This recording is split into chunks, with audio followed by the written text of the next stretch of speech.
Olá, vamos começar? Olha, a gente costuma pensar que aplicar o direito é quase como fazer uma conta de matemática, né? Tem a regra, tem o caso e pronto, a resposta sai sozinha, quase que inevitável. Mas será que é simples desse jeito mesmo? Hoje a gente vai fundo para desmontar essa ideia e entender o que de fato se passa na cabeça de quem julga. Essa é a pergunta de US$ 1 milhão.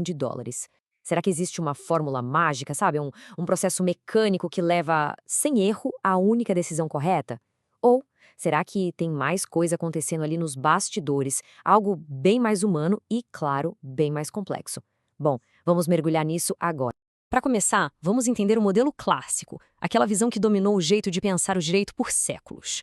Essa ideia mesmo, de que o direito funciona como uma máquina precisa, lógica e totalmente previsível.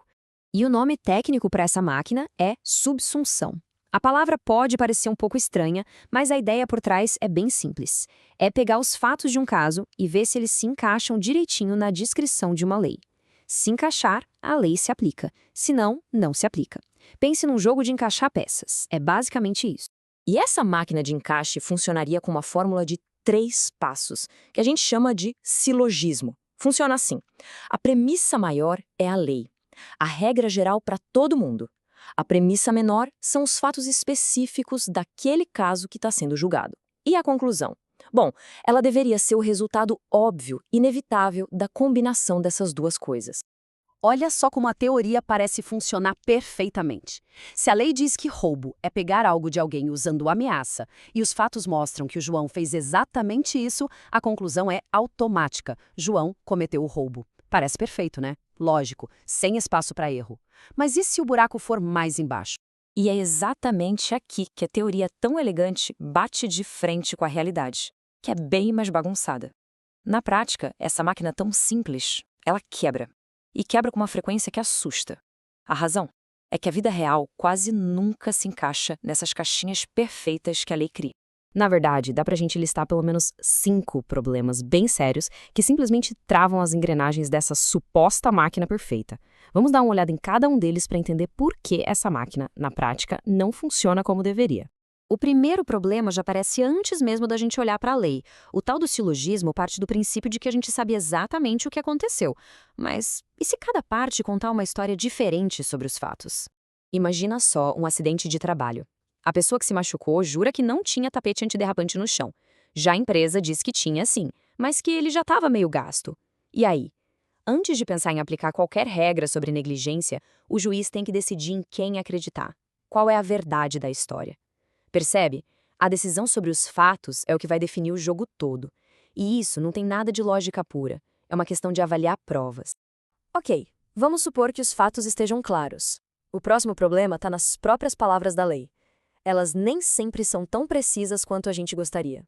A lei usa palavras como negligência, boa-fé, grave ameaça, mas o que exatamente essas palavras significam?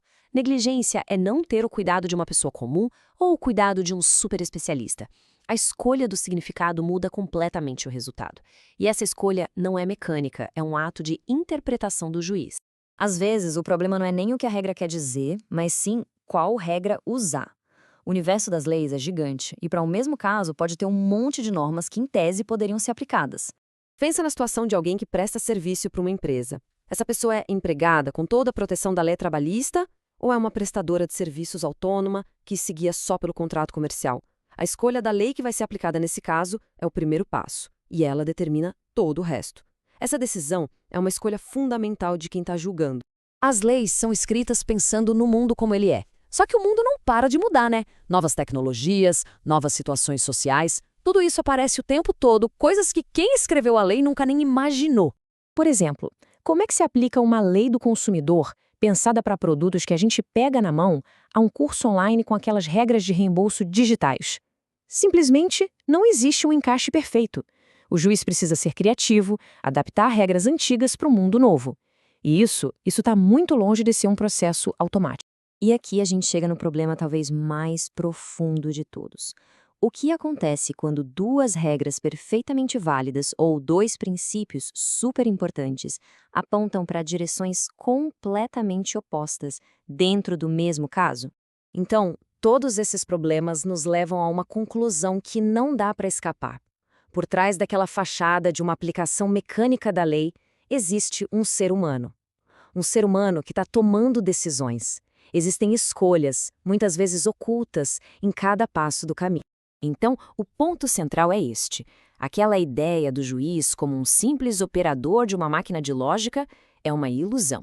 A realidade é que julgar é escolher, o tempo todo. E essas escolhas estão acontecendo a todo momento, de forma implícita. O juiz escolhe qual regra faz mais sentido usar, qual interpretação dá a uma palavra, quais fatos da história são mais importantes e como equilibrar direitos que estão batendo de frente. Esse poder de escolher, a tal da discricionariedade, está em todo lugar. E isso fica muito claro na prática. Imagina a cena, mesmo caso de negligência médica com os mesmíssimos fatos e a mesmíssima lei. Um juiz com uma visão mais conservadora pode olhar e dizer que o hospital não foi negligente. Já um outro juiz com uma visão mais progressista pode olhar para tudo aquilo e decidir que sim, foi negligência. A diferença não está na lei, mas nas visões de mundo e nos valores que cada um deles traz para a mesa na hora de decidir. Certo. Se o modelo da máquina está quebrado, o que a gente coloca no lugar? Joga tudo fora? Não, não é bem por aí. O que a gente precisa é de um modelo mais honesto, mais completo, de como o direito realmente funciona. Isso não quer dizer que aquela ideia de subsunção seja inútil. De jeito nenhum. Ela é, na verdade, uma ferramenta essencial. Mas é só isso, uma ferramenta. Não é o processo inteiro. É uma peça dentro de um quebra-cabeça muito mais complexo. Essa visão mais moderna e realista do processo mostra que a subsunção, aquele passo do encaixe, só pode acontecer depois de outros passos que são cruciais. Primeiro vem a interpretação, para entender o que a norma quer dizer. Depois, a qualificação, para traduzir os fatos para a linguagem do direito. Só então a subsunção faz algum sentido. E, por fim, se define a consequência jurídica. É um processo integrado e não um simples cálculo matemático. E tudo isso nos leva a uma última pergunta, que é bem provocadora, na verdade. Se a gente aceita que o direito não é essa máquina perfeita, que ele depende e muito do julgamento humano, com todas as suas complexidades, valores, escolhas, então fica a questão: o que, no fim das contas, faz uma decisão ser justa? Olha, essa resposta, essa é a busca, o grande debate que move o direito até hoje.